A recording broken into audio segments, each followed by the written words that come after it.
हाय आदाब सलाम नमस्कार सत श्री अकाल। मैं रोशन कुशवाहा और आप देख रहे हैं times of Sitamarhi. Times of Sitamarhi में आपका स्वागत है।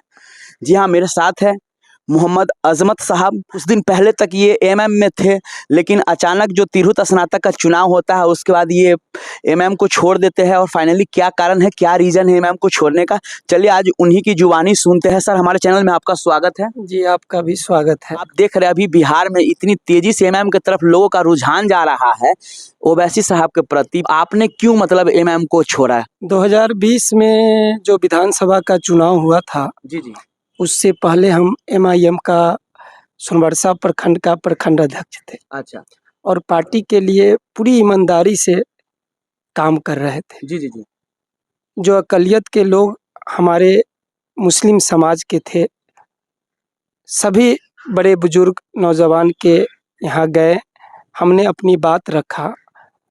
संजोगवश जो परिहार विधानसभा का चुनाव हुआ, उसमें पूर्व सांसद मरहूम अनवारुल हक साहब के पुत्र अमजद हुसैन अनवर साहब को एमआईएम और उपेंद्र कुशवाहा जी की पार्टी से गठबंधन हुआ था। जी जी जी, उस पार्टी से उन्होंने चुनाव लड़ा। उस चुनाव में हमने बहुत करीब से लोगों के घर घर जाके लोगों से बात किए। जी जी जी, हमारे अकलियत समाज के जो पढ़े लिखे समझदार लोग थे, उनके घर गए, जी, आरजू विनती किए कि देखिए असद ओवैसी साहब हमारे जात जमात की बात करते हैं, हमारी बातों को लोकसभा से लेके विधानसभा तक इंटरनेशनल लेवल पर उठाते हैं। जी, सभी लोगों के पास गए, सभी लोगों ने हाँ तो किया, लेकिन रिजल्ट आपने देखा होगा। इतने बड़े जो राजनेता थे मरहूम सांसद अनवारुल हक साहब, जो जन जन के नेता थे, उनको पुत्र गए जो सोनबरसा उनकी कर्म भूमि रही है, जी जी जी, जो बड़े बड़े क्या बोलते हैं कर्पूरी जी के साथ चुनाव लड़े, तब भी उनका वोट का क्या परसेंटेज था, वो निर्दलीय चले जाते थे तो क्या परसेंटेज था। लेकिन हमने जनता के बीच में गया, लोगों से बात किया, लोगों ने यही कहा कि बिहार में एमआईएम का कोई जनाधार नहीं है और सिर्फ एक मुस्लिम के वोट से जीता जा नहीं सकता है। सर आप बोल रहे हैं कोई जनाधार नहीं है। 2020 में ही 5 सीट सीमांचल में जीतकर पहला ऐसा पार्टी बना, रिकॉर्ड तोड़ या छठे स्थान पे बिहार में वो पार्टी, सिंगल पार्टी जी, जो 5 विधायक जीत कर उसके आया। आप कैसी बात करते हैं? आज तक कौन मुकेश सहनी का कभी 5 विधायक न जीता हो एक साथ एक बार में? आप कैसे कहते हैं? और मुस्लिमों की बात करते हैं, आप मुस्लिमों की बात कैसे करते हैं? आज देखिए, आज तिरहुत में कौन है? राणा रणजीत साहब कौन है? मुस्लिम है जी ना। आज लोकसभा के चुनाव में कितने खाली मुस्लिम को ही टिकट मिला था क्या एमएम की तरफ से? जी नहीं। तो फिर लेकिन जो हमारे परिहार विधानसभा में जो जहाँ से हम प्रखंड अध्यक्ष रहे हैं, जी जी जी, और लोगों के बीच में गए, लोगों से बात किए, तो हमारे परिहार विधानसभा के लोगों, खास तौर पे सीतामढ़ी जिला के जी जी, जहाँ मुस्लिम बहुल क्षेत्र है, वहाँ से भी तो सभी जगह उम्मीदवार थे, बाजपट्टी में भी थे, परिहार में भी थे। जो वोट का शेयर को देखे तो लगा कि हमारे यहाँ का जो मतदाता है, मुस्लिम समाज के जो पढ़े लिखे लोग हैं, एमआईएम को दरकिनार कर रहे हैं। फिर भी हमने पार्टी नहीं छोड़ा। लेकिन जो तिरहुत स्नातक का चुनाव हुआ, जी जी, बड़ी मेहनत और लगन से हमने पार्टी के लिए काम किया, जी, उसका भी परसेंटेज हमको रिजल्ट 0 आया। तब से हमारा इस पार्टी से मोह भंग हो गया। और प्रशांत किशोर जी का जो बात हम आजकल जो पैदल वो चल रहे हैं, लोगों के बीच में अपनी बातों को रख रहे हैं शिक्षा और रोजगार के बारे में, उस बात से हम प्रभावित होकर जन स्वराज के लिए काम कर रहे हैं। सर ठीक है, अच्छी बात है। लोकतंत्र की यही तो खूबसूरती है, जिसको जहाँ चॉइस है वहाँ जाता है।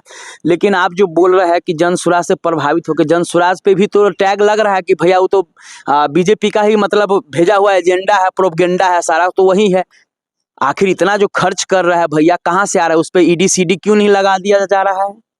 सब ये प्रोपगेंडा है कि किसी तरह तुम आरजेडी के तरफ जो मुसलमान है उसको तुम अपने तरफ कर लो, ताकि बिहार में जो भाजपा का है कि सिंगल पार्टी सरकार, क्योंकि हर राज्य में भाजपा का सरकार बन चुकी है, लेकिन एगो बिहार ही ऐसा राज्य है जहां भाजपा अभी तक अपने दम पर सरकार नहीं बनाई है और पूरा उसी का प्रोपगेंडा है। आप कैसे कहते हैं कि मतलब आपके लिए वो है? देखिए, बता दे रहे हैं, आप जो कह रहे हैं जी, कि जी। आरजेडी को कमजोर करने के लिए जी जी जी जी तो प्रशांत किशोर को भेजा गया है। तो कांग्रेस जैसे जैसे कमजोर हुआ, आरजेडी से लोग जुड़ने लगे, उसी तरह से प्रशांत किशोर जी आए हैं, तो आरजेडी कमजोर होगा तो प्रशांत किशोर से लोग जुड़ेगा। और उस जुड़ने का रीजन है वो मजबूती से अपनी बात को रख रहे हैं शिक्षा और रोजगार का।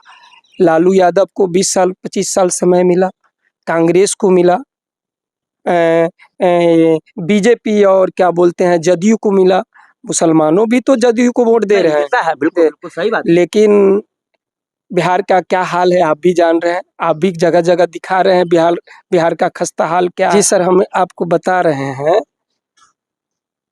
सभी बड़ी पार्टी जब छोटे दल आते हैं तो उसको बी टीम ही कहा जाता है। सभी दल के लोग यही करते हैं। अब आए मुद्दा पे, फिर तो इसका मतलब है ओवैसी साहब को भी बी टीम कहा जा रहा है, छोटे दल है तो कल को तो उसका भी तो भविष्य है बिहार में। देखिए, हाँ। तो ओवैसी साहब को जो पार्टी है उसको जो अभी धर्म की जो बात चल रही है तो उनको सिर्फ मुस्लिम की पार्टी कहा जाता है।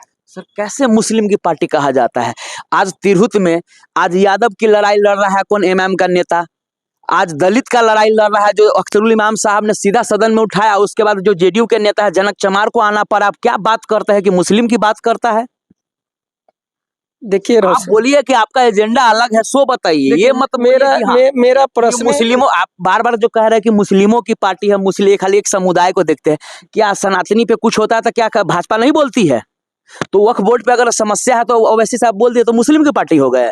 हाँ। लेकिन एक बात मैं बताना चाहता हूँ आपके माध्यम से कि एक बात बताइए, हमको जन स्वराज से जुड़ने का जो मेन रीजन है, जो शिक्षा और रोजगार की वो बात करते हैं, जी जी जी, उस बात को में दम है। अच्छा, हम लोगों ने बीजेपी को वोट दिया, जदयू को दिया, आरजेडी को दिया, कांग्रेस को दिया, सभी लोगों को दिया। शिक्षा नहीं होगा, आप देख लीजिएगा, शिक्षा न होने के कारण जो युवा पीढ़ी है इतना बुरा हाल है, गांजा भांग, जी जी, कोई पॉलिटिकल लोग इसका आवाज उठाने वाले नहीं है। आप हमारे सर कैसे आवाज उठाएगा? आप पहले बात करिए मुद्दे की, आप बात कर रहे हैं। आपको 2500 का लॉलीपॉप दिया जा रहा है कि हमारी सरकार बनेगी तो माई बहन योजना 2500 रुपया देंगे। आपको कह रहा है कि हमारी सरकार बनेगी तो हम 1500 वृद्धा पेंशन, विधवा पेंशन सब देंगे, 200 बिजली फ्री यूनिट देंगे। उसी को आप सभा में बोलते कि भैया आप ये बोलिए ना कि हमारी सरकार बनेगी तो हम शिक्षा फ्री कर देंगे।